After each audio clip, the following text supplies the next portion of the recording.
My name is Anna Grzma. I am the director of the Weisler Center for Emerging Democracies, and it is my great pleasure today to welcome Kaz Mudeh, who is the associate professor in the School of Public and International Affairs at the University of Georgia. He's originally from the Netherlands, and he has been a faculty member at Central European University, the University of Edinburgh, and the University of Antwerp. And in the United States, he has also served on the faculties of the Universities of Oregon and DePaul University. He's one of the foremost experts on the extremist challenges to liberal democracy, on populism, extreme left and right parties, and anti-system political parties. He's also the author of 2 award-winning books and some edited volumes, as well as over 30 articles. It's a very impressive CV. And so it is with great pleasure that we welcome Kaz today as he gives us a talk on the local shocks, the far right in the 2014 European elections. Welcome. Thank you very much. Thank you for having me here, Anna. And I've been totally in shock that the weather here is actually pretty much better than in Georgia. I've lived for 3 years in Indiana, and that's not what I remembered. So today I'm going to speak about something that by and large dominated the coverage of politics at least in Europe, for pretty much the first half of this year and well before. And it's something that's always a bit different when I speak in Europe, and I still mostly speak or write for a European audience. One of my messages has always been that we shouldn't be too alarmist. And then when I teach this to my American students, some often look at me like, what's the alarm? And the difference in debate is just amazing. Here, the far right is just not a major issue. It's generally not very much covered. It's not very much studied, particularly the far right in the US, but also not the far right in Europe. And in Europe, this has been pretty much an obsession throughout the continent. East, west, north, south, doesn't matter. What I'm going to do is I'm going to take you through the 2014 European elections, the elections for the European Parliament, and by and large break it down what really happened, and then look at what was really new and what was old, what was not remarkable. And let me first give you an indication of what the debate was and how far it goes back. And so, well before the 2014 European elections, there was already a dominant discourse that the far right was on the rise. And if you see at the bottom, far right sense opportunity in Euro crisis, during December 2011 already. Now, it became really crazy pretty much from December 2013 on. In the first week of 2014, for example, there were 2 op-eds in the New York Times about it. There was this article, Europe's Tea Parties, in The Economist. Like virtually every major media, and respectable media, not just the sensationalist media, had articles about the far right. Now, they were fed very strongly by European elites, most notably the elite from the EU. On top is a quote from the president of the European Commission, Jose Barroso, who says, "We're seeing, in fact, a rise of extremism from extreme right and from extreme left." But also EU President Van Rompuy, as well as the President of the European Parliament, they all came out and warned the Europeans for the rise of the far right, which had also, of course, a message, don't vote for them. It was a general understanding that the Great Recession had led to the rise of support for the far right, that far right parties were going to win big in the 2014 European elections, and that they would constitute a strong and well-organized political group in the European Parliament, something that they had not been able to do in the past. Now, just a short thing about the Great Recession and this link between the Great Recession and the rise of the far right. This, of course, goes back to the Great Depression and the rise of Hitler. And it's quite interesting because generally what we social scientists or political scientists in particular do has very little bearing on what journalists write. But this theory that economic crisis leads to the rise of fascism is a theory that comes from the social sciences and that has by and large been accepted within every side of the media, left or right, and in whatever country. It's kind of a general understanding. If you have an economic crisis, the far right will win. And this has been repeated over and over again for years. And there were two elections in 2012 that provided the empirical basis to be able to substantiate that argument. One was the French presidential election, where Marine Le Pen did extremely well. And the other one were the Greek parliamentary elections, where the neo-Nazi Golden Dawn did well, even though in terms of percentage it didn't particularly well, it was about 7%. But the fact that there was a neo-Nazi party that got 7% got a lot of attention. But actually, if you look at the national parliamentary elections from before the crisis and just after the crisis, you see that there is not really any increase. And so this theory that economic crisis leads to far-right success is not really accurate. Now, the media coverage directly after the elections was exactly as was to be predicted. And the earthquake metaphor was the big one. There's an earthquake, the far right rises as EU elections signal a massive shift across Europe. CNN, that earthquake in Europe, it's far right gains in parliament elections. Now, these were already probably written 3 months before the elections were really there. I had predicted a headline that said something like far right storms on Brussels, and Financial Times came very close. They had something like Eurosceptics march on Brussels. But it was absolutely clear that pretty much almost whatever would happen, this was going to be the headline. Now, as we always have to do when we talk about the far right, I have to say a little bit about terminology, but I won't go into too much details about it. I'll say a little bit about how I talk about these different parties, and I will say something about the categorizations because I exclude certain parties from the label that others include, and obviously that has effect on how successful they have been. Now, very simply stated, right means anti-egalitarian. Generally, left-right is used in a socioeconomic sense. That doesn't help much when you talk about the far right. They're pretty centrist in socioeconomic terms, maybe even a little bit center-left. It's rather, you could even see it as nature versus nurture. The right sticks with nature, the left goes for nurture. They think that inequalities can be changed by the state and should be changed by the state.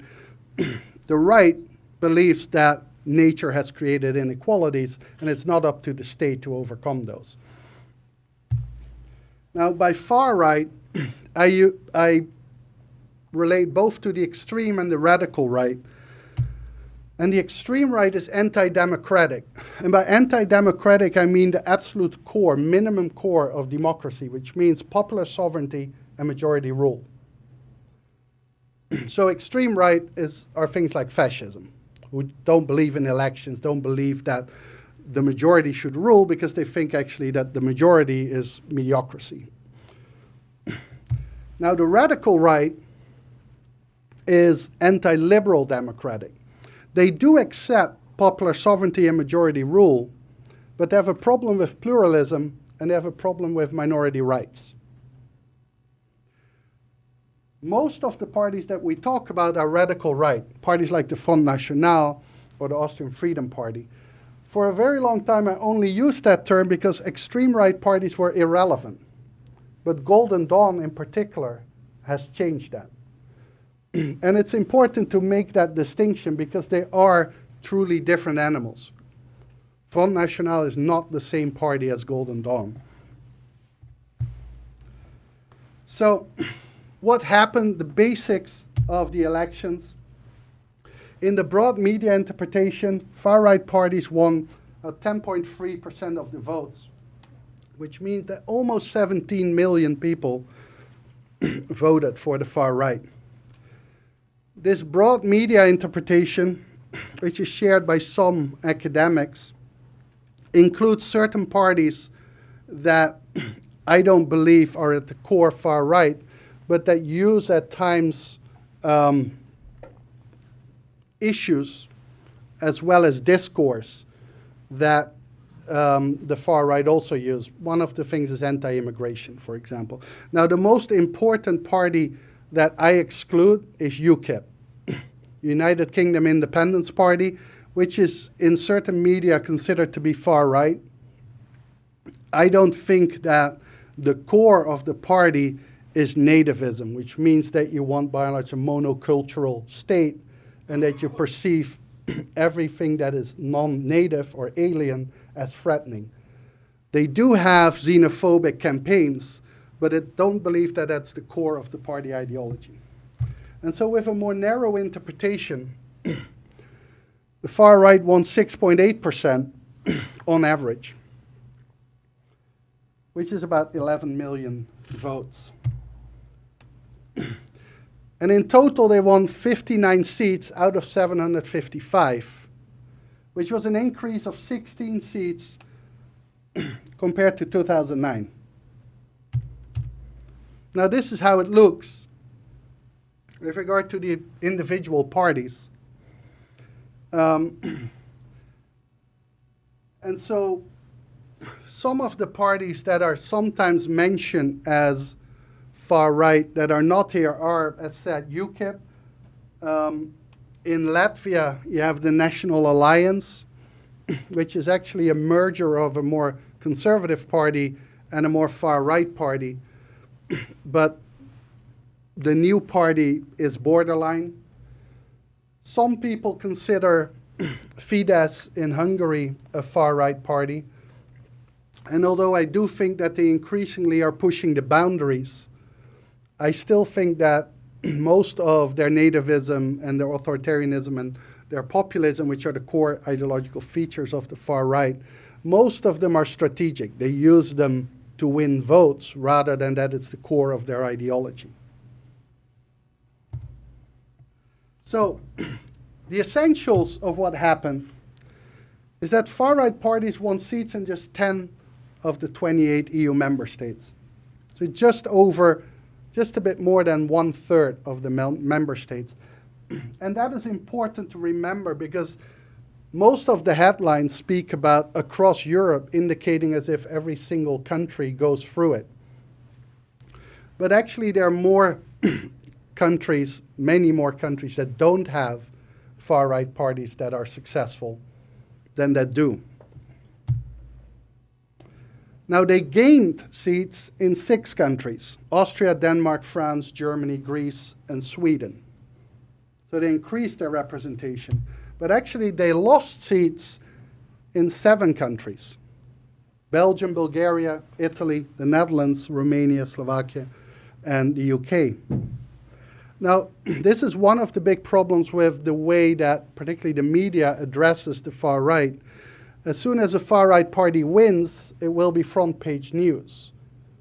If a far-right party loses an election, it's page 7 or page 13. And so we very often get this impression that they all the time win, because that's the only thing that really is documented. And so here, actually, they lost in more countries than that they won. Similarly, while 3 parties entered the European Parliament for the first time, the German National Democratic Party, the Sweden Democrats, and Golden Dawn, 5 disappeared from the European Parliament altogether. They lost their full representation. The British National Party, the Popular Orthodox Rally in Greece, Attack in Bulgaria, the Greater Romania Party, and the Slovak National Party. What's quite interesting is that particularly the last 2, the Greater Romania Party and the Slovak National Party, had been the most stable and the most long-term far-right parties pretty much in the region. Far-right parties quite often have a very short span of success. They will emerge and after 2 free elections, they disappear. Eastern Europe, volatility is even higher, and I will talk about that later. And so generally, in many countries, political parties are not around for very long. The Slovak National Party has been around from the beginning. And actually, for a while, I don't know whether it's still the case, but at a certain point in time, they lost parliamentary representation.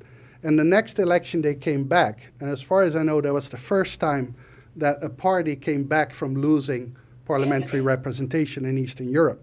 And so we're talking about parties that really are entrenched, that now lost.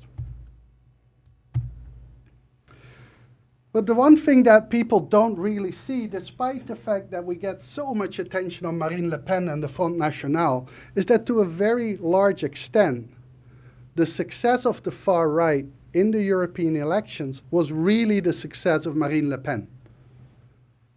And so the 4.7 million votes that the Front National got constitute 42.5% of all the far right votes in Europe. Right? There's one party which gets almost half of all the far right votes. The increase in votes for the far right was 2/3 because of the Front National. And while the far right as a whole won 14 seats, Front National alone won 21. Right? So they actually had to compensate for the others. And so today, Front National holds 41% of all far right seats in the European Parliament. It's an enormous dominance. Right? But it also, of course, already shows that the other ones are not that big.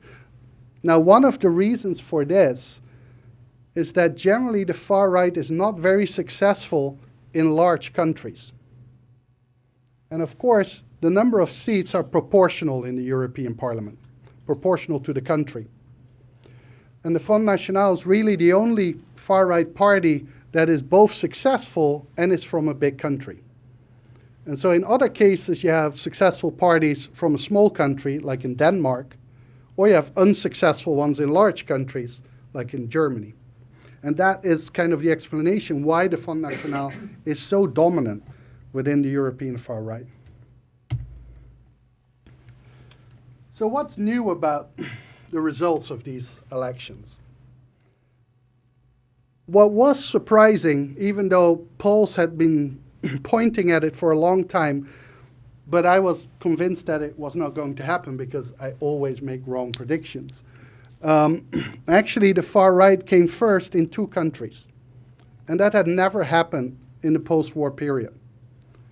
And that's very significant. The Danish People's Party won 26.6% and was the biggest party. And Front National won 25% and was the biggest party.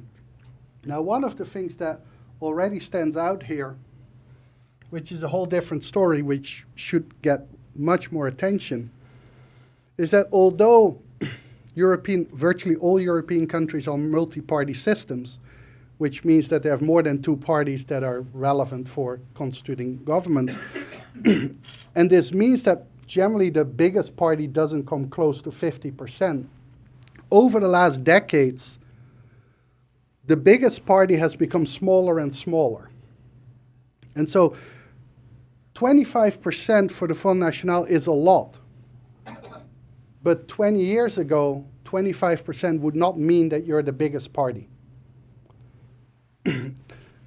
In addition to the rise of the far right, we have seen a dramatic decrease of support for the mainstream center-right and the mainstream center-left party. And so while the far right moved up, the other ones moved down. And that is also part of the story why the far right came first.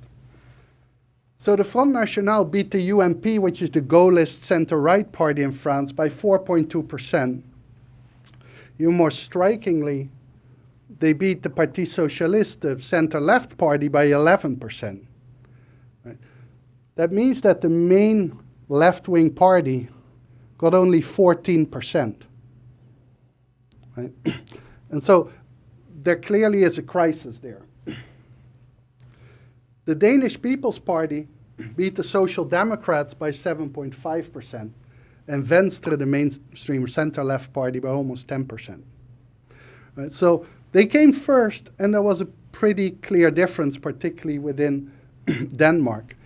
But where they came first, like, you also see that the mainstream clearly is fragmenting and in crisis. Now, the interesting thing about this, although this is a first and it is relevant, obviously it is relevant when the far right becomes the biggest party.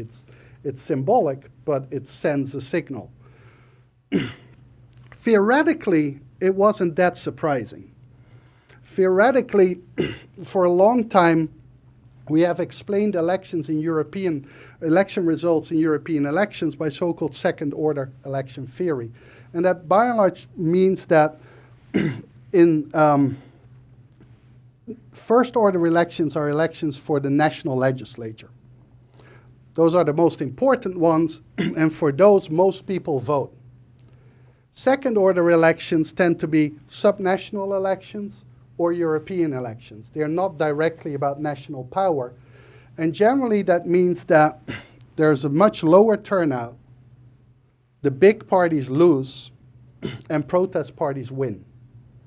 So what they often say is that in first-order elections, people vote with the heart or with the mind, and in second-order elections, people vote with the boot, right, to kick.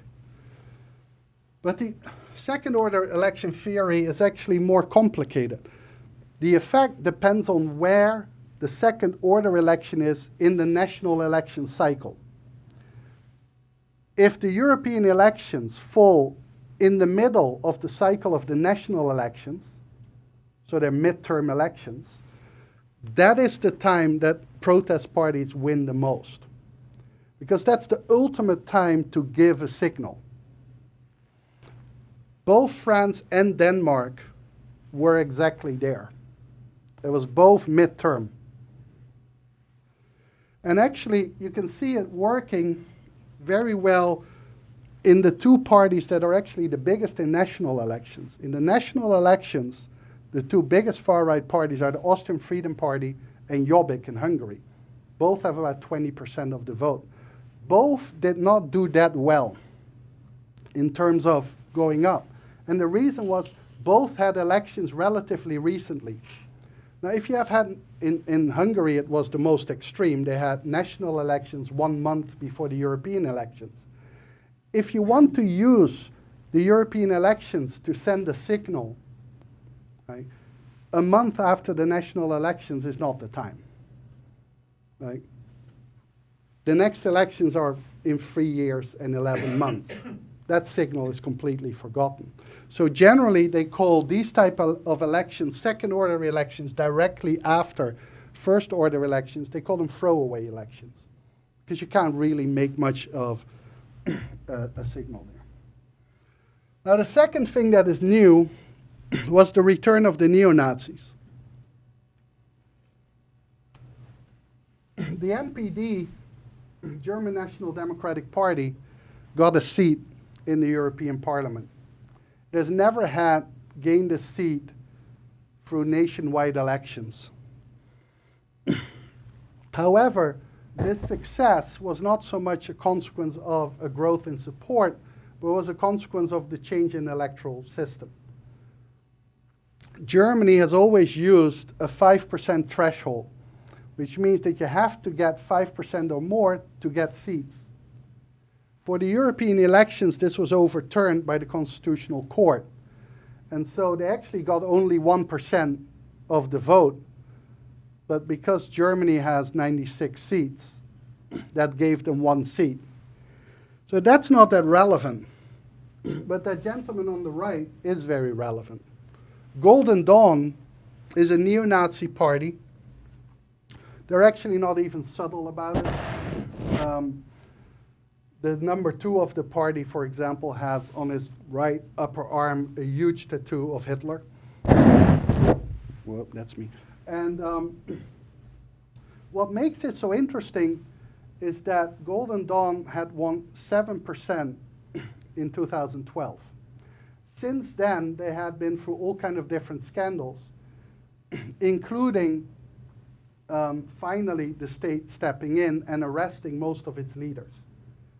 Despite the fact that its overall leader, and of course in the neo-Nazi parties, leaders are more important than just your average party leader, right? Despite the fact that the party leader and several of their other leaders were in jail and under investigation of terrorism, the party increased and got almost 10% of the vote. And that is highly significant and worrying. But on the other hand, I also truly believe that it's exceptional. Greece is not, as is often portrayed, kind of the future of what Southern Europe will look like. Greece is the exception within Southern Europe, and I'll be happy to talk about that more. Now, what is old? What has happened before? One of the things that happened before was the role of the economy. In red are the far-right parties that were successful either by getting a lot of support or by gaining a lot of support, by adding a lot of support, from more or less affluent countries whose economies perform better than average within the EU.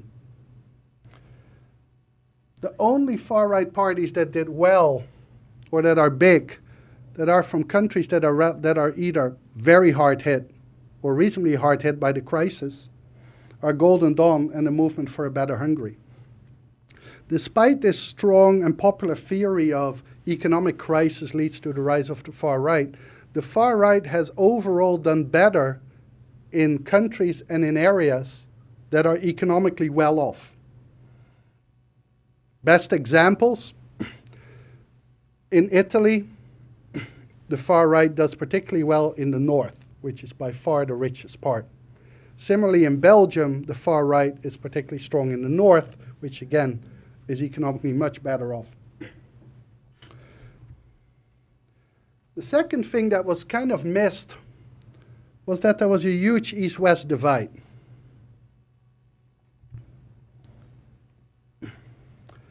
So these are 4 far-right parties in East European countries that have had or still have representation. Now, one of the things is already noticeable that there are only 4. The vast majority of East European countries, member states do not have far-right representation in European Parliament, never had, or at least not, well, never actually. 3 of the 4 lost their representation altogether. Right? Today, there's only one far-right party left from Eastern Europe, and that's Jobbik. So in Bulgaria, Romania, and Slovakia, they lost their representation. And this seems to be puzzling, because generally it's understood that Eastern Europe is kind of a hotbed of nationalism. And so how can that be explained? Now, one of the things is, although this thesis has been around pretty much since '89, and particularly in the 1990s, people wrote endless books and articles about how Eastern Europe was all nationalist, and of course the civil war in Yugoslavia helped. At least with regard to far-right parties, they hardly ever did really well in Eastern Europe. Now, one of the reasons why the different parties did so badly is what I've called in the West European context the Chirac-Thatcher debate, and here in Eastern Europe it plays out with Fidesz versus PIS. And so the argument is, what happens when the mainstream right-wing party moves to the right? Right. Now, when Thatcher did that in Britain in the 1970s, the National Front, the far-right party there, disappeared. And so for a long time it was believed that the best way to get rid of the far right was to push to the right. Chirac tried the same in the 1980s with the Front National in France. Yet there, it led to a rise of the Front National. And so the discourse was, well, if the mainstream right moves to the far right, you legitimize the far right, and they will profit. And Jean-Marie Le Pen, the former leader of the Front National, would say, had a beautiful speech about this, and by and large he would say, like, the voters prefer the original over the copy, right? And so you see similar type things in Eastern Europe. Fidesz has moved very much to the right. Yet, Jobbik is the strongest far-right party in Eastern Europe. And so there, often you see in the debate, like the legitimization argument. Yet, law and order in Poland also moved to the right, and that led to the demise of the League of Polish Families, the far-right party. And so there the argument was that it worked. Now it seems as if these two cannot be right at the same time, but they actually can. They can be both accurate if you take into account something called issue ownership. Issue ownership means that voters associate a certain issue with a certain party. And actually, have to be more specific, it's a certain issue position rather than an issue. So one of the key issues with Chirac and Thatcher was immigration. Right? Now, the argument is that Thatcher was successful in, by and large, pushing out the National Front because the National Front was never able to own the issue of immigration. And so Thatcher jumped on it and got it. By the time that Chirac started to talk about the immigration issue, the Front National already occupied that. So anyone who was concerned about immigration considered the Front National as the best party to deal with it. Consequently, the more you start to talk about immigration, the more you give a reason to people to vote for the Front National. That could have played out in Hungary and Poland. I haven't really seen much studies, and generally issue ownership is very hard to study.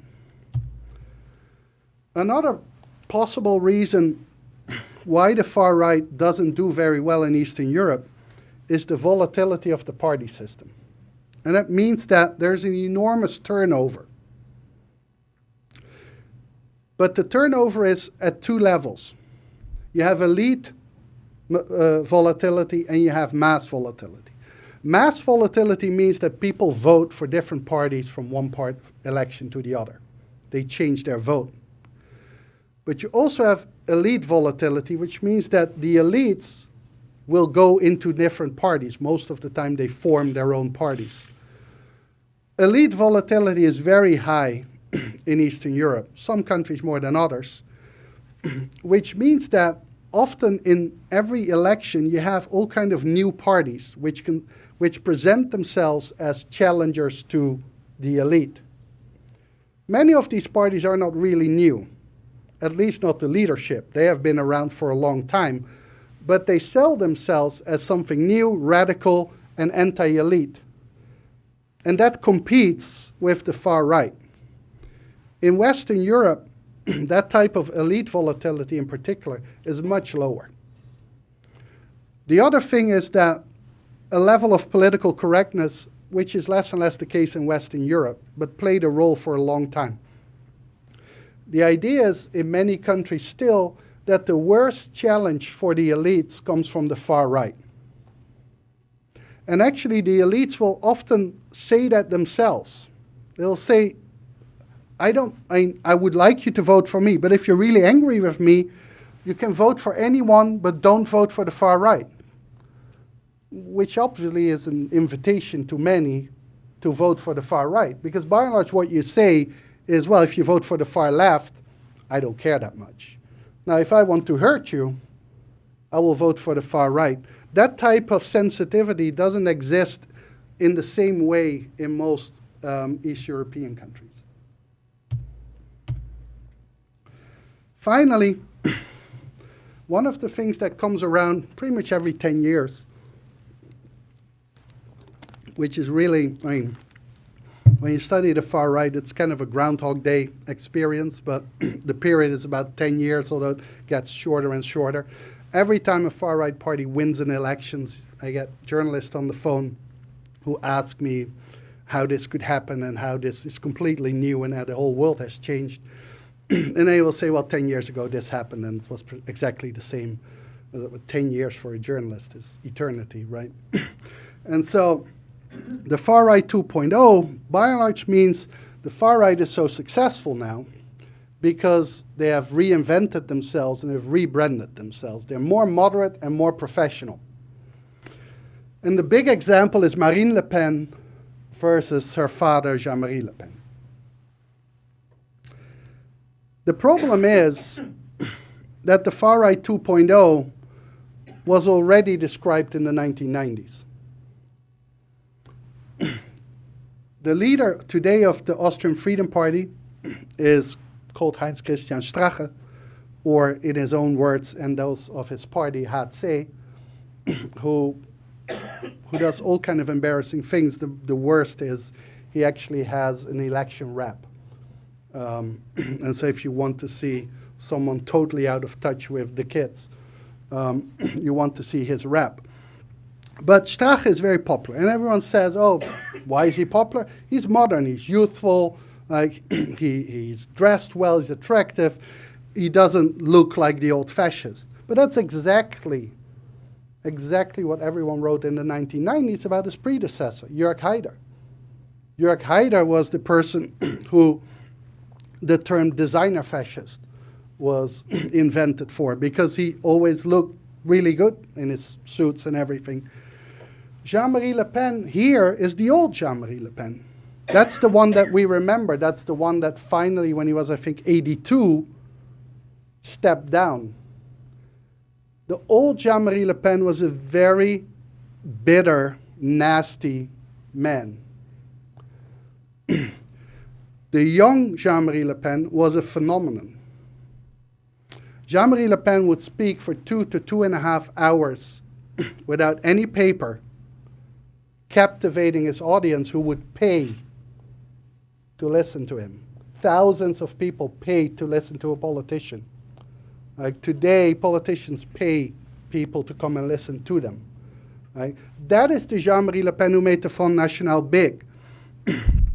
When I was a first-year student, in '86, I went to Paris, and we made a visit to the Assemblée Nationale, the National Parliament, and I saw a speech by Jean-Marie Le Pen there. And the whole parliament was empty, as always, this kind of symbolic resistance. Everyone would step out and like against the fascists. And so you would have Jean-Marie Le Pen here, emptiness there, except of one column, which was his party. And he was just on fire. He was just tearing it up for pretty much 20 minutes. It wasn't politically correct for sure, but it was captivating, and it was very funny. He was an amazing speaker. Like, I saw him again about 5 years ago at some really bizarre, small, kind of far-right meeting in Belgium. He was incredibly boring. He was stuttering. He was just bitter. Half of the speech was about how he was this misunderstood genius, and everyone was against him. That is the Jean-Marie Le Pen that we remember. Right? But that was not the Jean-Marie Le Pen for most of the party. And so the far right 2.0 is by and large the same far right that we have been seeing since the 1990s. The only difference here is that Marine Le Pen is female. And in our generally fairly sexist understanding, women are more moderate than men, which if anyone has ever studied terrorism, for example, should know that that is not necessarily the case. Marine Le Pen is not more moderate than Jean-Marie Le Pen.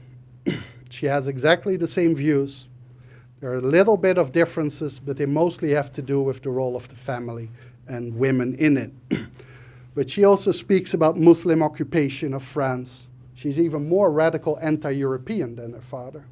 She's just female and blonde, and that is why the New York Times, for example, writes about a gentler extremist. Now, finally, there are two stages to European elections. Now, normally after elections, you form a government coalition. Right?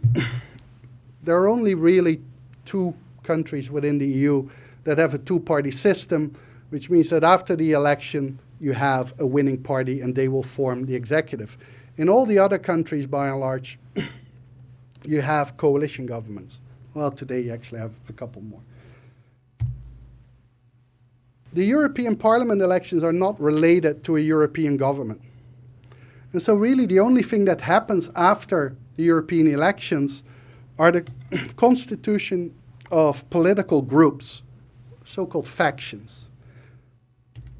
And you can make a political group if you have 25 members of the European Parliament who come from at least a quarter of all EU member states, which today means 7. So you need to have 25 MEPs from 7 different states. That doesn't seem to be a big problem, given that the far right has 59 MEPs from 10 countries. But also here you see the old much more than the new. The only new thing about the group formation process, which was completely under the radar, is that for the first time ever, a far-right party has become a member of a mainstream political group. The Danish People's Party has joined the European Conservatives and Reformists, which is the group of the Conservative Party, the British Conservative Party. It's a mainstream group. It has PIS in Poland in it, as most other big party. But the Danish People's Party is a far-right party. It might present itself differently, but it is very much far-right. And it has been accepted into that group. For the rest, we have the same that we've always had. Ideological, personal, and strategic considerations have kept the far-right divided. As a consequence, there's no far-right group in the European Parliament. For months, there was speculation and many articles about this European Alliance for Freedom, which was built around Marine Le Pen and Geert Wilders of the Party for Freedom from the Netherlands. And there were all kinds of speculations about how big that group was going to be. In the end, that group has never happened because they have more than enough seats. After all, you need 25, and Marine Le Pen has 21 already. But they only have parties from 5 different countries, and they couldn't get a 6th and a 7th.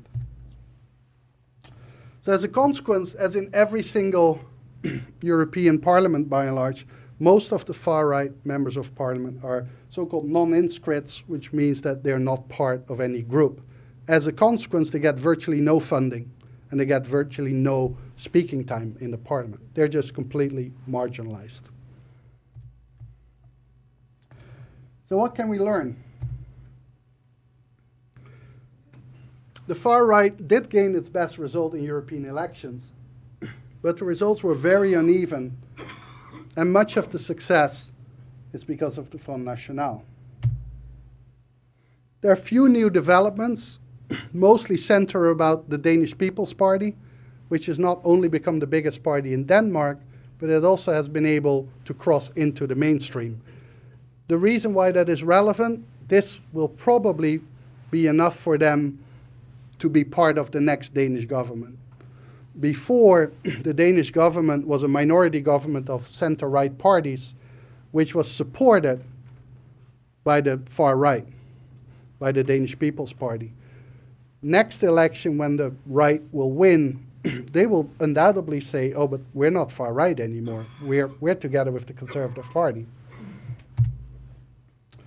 By and large, existing theories explain most, at least as far as explanations go in the social sciences.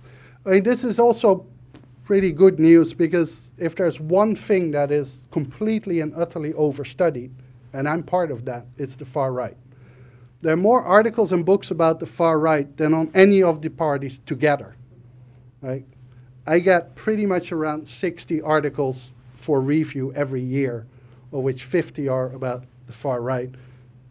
Seriously, 2 or 3 are useful. I write many that are not useful. if there's so many people who study something that is still pretty small, right, one would expect that we have some idea about what's going on. And so we do. Finally, the economic crisis had little effect. But will the far right rise after the crisis is over? And so my argument actually is that they will probably do better after the crisis than before the crisis. And the reason is that, like the Greens, the far right is first and foremost a post-materialist phenomenon, which is the place to say it, I guess. That means that people who vote for the far right do not so much vote on the basis of socioeconomic issues. They vote on the basis of socio-cultural issues, most notably identity, threat to the identity. That's it. Thank you.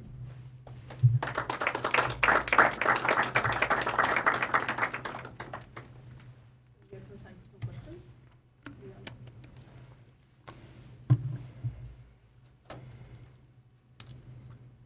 We have used some editorial coverage and asked the first one. So why has the far right been so much less popular in the East and the West? Well, as I said, I think the volatility plays a major role. One of the reasons why the far right, at least the breakthrough of the far right, often has much less to do with what the far right offers than what the rest doesn't offer. And the far right is pretty much the only one that is outside of the acceptable and truly new. There are virtually no stable party systems anymore in Eastern Europe. There were very few, but now even the Czech Republic is unstable. And so they just don't stand out that much. I also think that to a certain extent, it is a post-materialist phenomenon, and much of the politics in Eastern Europe is still very much either materialist or has a post-material identity that is linked to issues that are not the far right. So if you think about law and justice versus a civic platform, for example, that is a historical issue that is not linked to far right issues.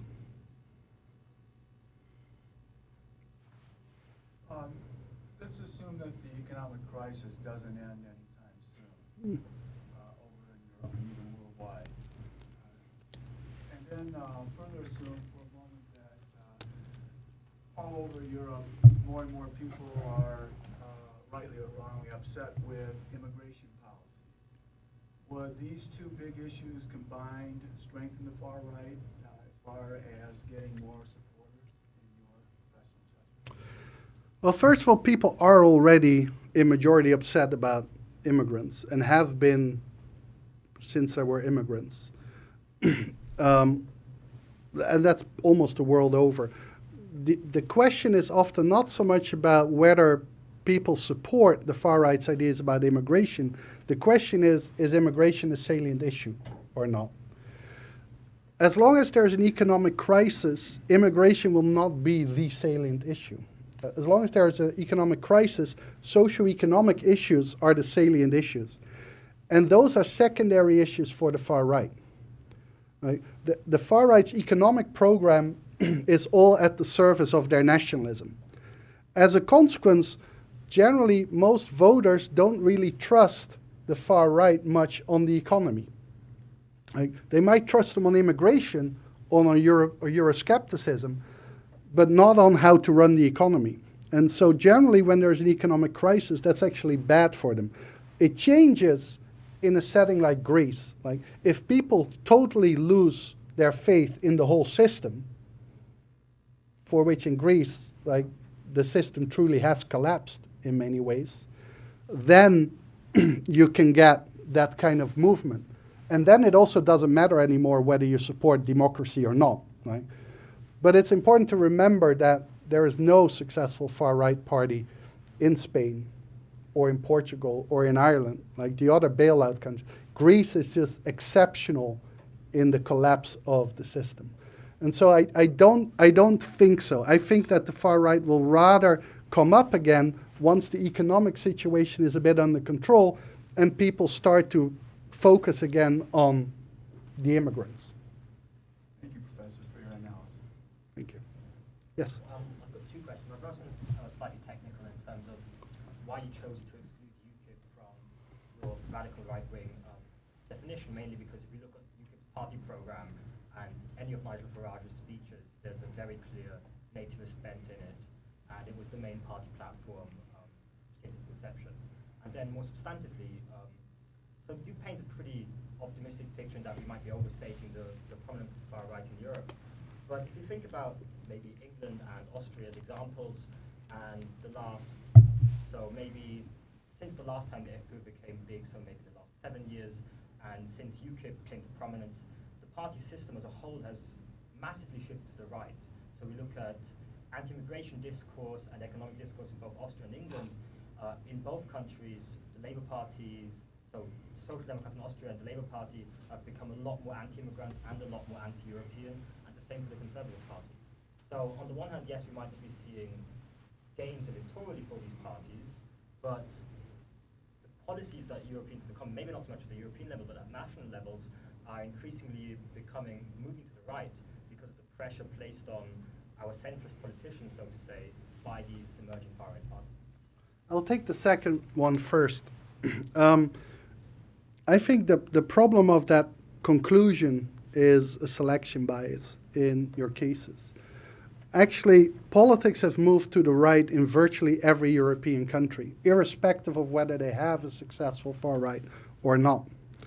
And it is on nativism, it is on authoritarianism, to a certain extent even on populism. It's amazing how many elites are reinventing themselves as anti-elites. Now, various of these things, the push did not come from the far right. Authoritarianism, the whole war on terror, etc., there was no far right needed. It was a complete consensus on the whole spectrum.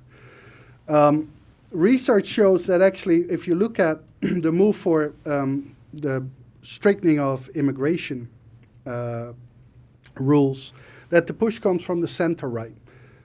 Again, virtually as much in countries that have a far right with success as those that don't. Because actually, particularly the anti-immigration discourse rather than legislation in Britain far predates UKIP's rise. And initially it was the BNP that was used as an excuse. But you have also seen it in Spain, which is no far right, whatever to speak of. I mean, I think it's important that I don't necessarily paint a positive picture. I just say that the far right is not that relevant. In no way do I say that politics is going well. I mean, for me personally, I don't see the far right as the problem. It's the symptom. And we divert massive attention to it and away from where the real problem is, which is pretty much ad hoc, opportunistic policies from center-left and center-right on fundamental issues that have to do with multiculturalism and liberal democracy in general. But the effect of the far right, I think, if there is any effect, it's much more on the discourse than on the policy. In countries where you have a strong far right, generally the discourse of particularly the mainstream right is also much more far right. The Netherlands is a very good example. Right? Our prime minister, who's a center-right politician, has taken on a lot of the discourse of Geert Wilders, particularly on Europe, Muslims, those kind of things, as has his party. But actually, in terms of policies, very little changed, even when they were supporting the government. Right? Now, that is dramatic. That's dramatic for politics, to have a huge gap between the discourse of your political leaders and the policies. That breeds distrust and confusion, right? So I don't think this is a good picture. The only thing that I say is the far right isn't that big. UKIP, I mean, the key reason that I still don't have them in the other category is because most of the people I trust who work on it in Britain still say that it is more strategic. Even the anti-immigrant sentiment that they, and most of their rhetoric was very economic inspired, much more than nativism. It's very much oriented toward East Europeans rather than Muslims. That said, particularly now with the 2015 British elections coming up, on which they can't be a single issue party on exit from the EU, they are trying to reinvent themselves. And at the moment, right, it seems that they want to do that by and large going the far right way, but hoping to stay acceptable. To me, they're a borderline case, and in 2 years we'll know. But I think personally that in 2-3 years they are irrelevant again. So. What, if any, role did the far right play in the Ukraine crisis, and did the U.S. contribute to any of that? Well, Ukraine is very interesting because that also completely confused me. So Ukraine, in the Euromaidan demonstration itself, so the so-called pro-EU demonstrations, the far right was relatively prominent, though not dominant. There were far-right activists as well as far-right parties involved in it, particularly Svoboda, which for a long time was very clearly far-right and pretty much still is. There were some more unsavory extreme-right elements in it, but they were more important in terms of the violence than in terms of the numbers. Interestingly enough, though, most of the far-right parties in Europe seem to support Putin and Russia more than Ukraine. The most bizarre thing is the British National Party, which is as close to the extreme right as you can get, anti-democratic. They regularly tweet about that we have to stop the Ukrainian fascists, right? Which is a party that's generally considered a fascist party, like warning for the fascist, is very odd. I think that as an actor, like, the far right is a minor actor, but it can have an effect. I mean, at the moment, there are a couple of battalions fighting in the east, which are either neo-Nazi or far right. They are getting a lot of weapons. They're not going to give them away again, right? And so they're going to be a problem, but they can't destabilize the state. The far right in general has very little effect because they have no power. I mean, today, the far right is in no government except Switzerland. And so even if they say pro-Russian things, that has very little effect on what the governments do. But what the Ukraine crisis definitely has done is divide the far right. There are a couple of groups that are very strongly pro-Ukraine and anti-Russian, and most of the other ones are either pro-Russian or they're so anti-EU that they kind of come up with excuses for Putin.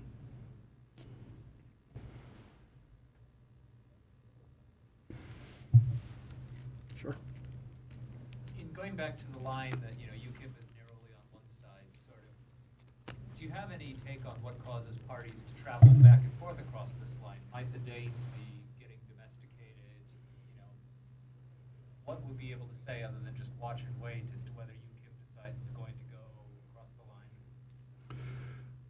line? There's actually not that much research on there. Even though political parties change ideologies, and sometimes fundamentally, most of the time we ignore it. I mean, take social democratic parties. I mean, the majority of the most important social democratic parties today are no longer social democratic, but we call them social democratic anyway. There are only a couple of far-right parties that didn't used to be far-right and became far-right, like the Austrian Freedom Party or the Swiss People's Party is probably the best example. And there are even fewer who used to be far-right and became mainstream. Alleanza Nazionale in Italy, the best example. The People's Union in Flanders, Belgium. Undoubtedly, success has something to do with it, but also acceptance, right? And so for a far-right party, any successful party gets internal tensions between the purists, right, and the opportunists, or the fundis and the realos, as they called it in the Green Party. Like, every radical right party that has success has fundis and realos, right? And the realos are just professional politicians. First and foremost, they want power. right? And that becomes a tension, but the tension becomes only relevant if there is a possibility to enter the mainstream, right? And so those have to come together. I think in Denmark that is very much there. Austria at the moment is a bit further again after having had a not so good experience earlier. But we have very little research. Being in the government itself doesn't moderate. That's what we have seen. For example, the Lega Nord in Italy didn't moderate at all. Slovak National Party in government didn't moderate at all. So it's, I mean, the other thing is, even though I'm a comparativist, there are a lot of national factors in pretty much every important thing that changes. That doesn't mean that everything is unique at all levels, but whatever comparative explanation we have tends to explain only a part of what really happens.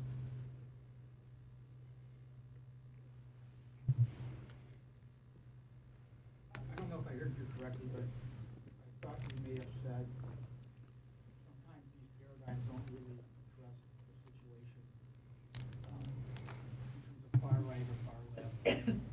What alternative paradigms do you think are more appropriate to look at the changing political climate? Well, I didn't necessarily say that, but I think by now politics has become at least two-dimensional, if not three-dimensional in many cases, and parties don't line up in the same way over the different dimensions, and so you can have a party which is very radical on one dimension and completely centrist on the other. I mean, the far right is a very good example. If you talk socioeconomics, like the far right is not radical in virtually any way except of that it wants to exclude minorities from welfare state provisions. But for the rest, they have a fairly center-left socioeconomic policy. I mean, I do think that we're kind of stuck, at least in the study, not so much study of elections, but the study of parties. I think we're a bit stuck with party models that might no longer work that well. I'm not talking about the mass party of the 20s, 30s or something. We have given them up a while ago. But the volatility today in the East, but increasingly now in certain Western countries, the success of one-person parties is something that we don't understand. Right? The Party for Freedom has one official member, Geert Wilders. He's the only member. Right? It's the third biggest party in the Netherlands. According to all our books, those parties are not successful and cannot sustain themselves. He's still around. He's not dying. Still leading in the polls again. I think there are things happening in part because of the internet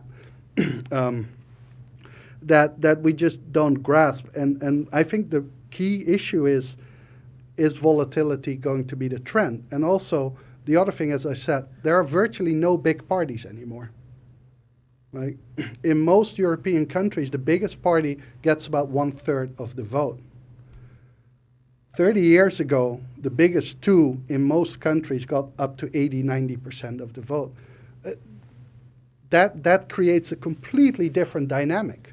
Right? Nowadays, to form coalition governments in most countries, you need 3 parties, if not 4, rather than 2. That has massive consequences. Longer periods of instability, coalition formation, more coalitions with at least 2 of the same parties that all the time are in it. Right? I think those are things that that we ignore, as well as dropping turnout. Right? Huge groups of youth who've never voted. Dissatisfaction, which is not situational or temporary, but it's structural. Right? Those are much more threatening, in my opinion, to the strength of liberal democracy than most of these far-right parties. Most. There are a couple that are problematic. If you take the example of the Front National, the party has been run by the father, not by the daughter. Do you think that there is a kind of personification of the far right in France? it's always been, but the research on Jean-Marie Le Pen by and large showed that Jean-Marie Le Pen brought voters into the electorate, but the party then socialized them into far-right supporters, right? And so, but at the same time, Jean-Marie Le Pen always got more support in the presidential elections than the party in the parliamentary elections. The same happens now with Marine Le Pen. That's not everywhere the case. Right? Most people cannot name the leader of the Danish People's Party or the previous leader of the Danish People's Party, and yet it's one of the most successful parties. I think if France has a highly personalized political system, right, being semi-presidential, so I think it stands out a bit more. What is actually quite interesting is that the far right is actually the only group in Europe that is completely dominated by a woman, which is kind of a funny detail.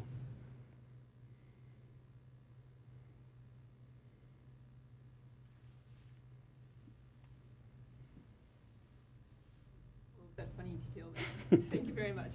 Thank you.